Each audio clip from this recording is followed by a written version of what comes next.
All right. My room is entirely threadbare right now, and actually, I just realized I have my HEPA running, so I'm going to turn it off very quickly.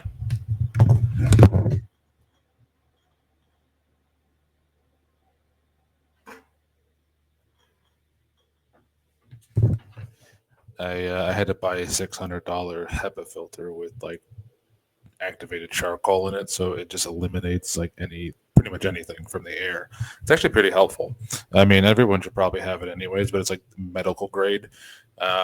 It's helped a little bit with my chemical sensitivities, but if you'll notice here, I have a question mark after ME Steve 1985 because the ME stands for, of course, myalgic encephalomyelitis. But I'm starting to question whether I was misdiagnosed or not. And so the reason why I think this maybe is because I just started reading something called the Ashton Manual. And the Ashton Manual is sort of like the gold standard if you're trying to come off benzodiazepines. And um, I think the best way to contextualize this is I was diagnosed with MECFS in 2022 because I just fit the criteria for it. I mean, there was nothing else wrong with me that I knew of. Um, however, my symptoms began in 2018. And what was interesting about both was that there was nothing really to incite it. There was like no inciting virus. So like 2018, as far as I know, they did a bunch of. I went to a virologist. They did a bunch of tests on me. They said you have no recent viruses that you've acquired, nothing that we can think of or see or find. 2022, same thing. They were like, you don't have COVID. You didn't get the COVID. You still don't have it. So I was like, okay. And so, going through some of the MACFS profiling, of how people get the illness. Um, some of it seemed to be stress based, but it was a very small percentage. So I was like, do I fall into that small percentage? And I had been under a tremendous amount of stress. However, this is a big however. Um, what now makes more sense after reading the Ashton Manual is that I probably had a even though I had not been on benzos by 2018 for 6 years, an enormous uh, fucking relapse. Um, and the symptoms came back because, well, I'll read it to you. So the Ashton Manual says this, which I thought was very startling because you know, when I was thinking about it, I was like, 6 years have gone by. How could it possibly fucking still be in my system? And it's not in your system. It's just that the effects of the benzos after being on it for 8 years, which is a long time, um, uh, and coupled with the fact that I had not during that time really learned any new coping skills that the benzos were masking at the time because I had been taking them for anxiety and other social disorders, I suppose. Um, but at the same, but I was just taking them and uh, not really learning any new coping skills. So when you come off of them, you don't have anything to rely on anymore, right? So you're just going through life accumulating stress and not knowing how to react and deal with it, et cetera, and so forth. So this is what the Ashton Manual says, and I'll try to put it up, but I'm just going to read from it. Um, it says, it is not unusual to experience recurrence of apparent benzodiazepine withdrawal symptoms years after a successful withdrawal and a return to normal health. So this is what happened to me in 2012. I was overseas and I decided to come off the 4 milligrams of lorazepam or Ativan, and I had done it pretty successfully. I probably tapered way too fast, by the way, but I didn't have any side effects from it. I just did it very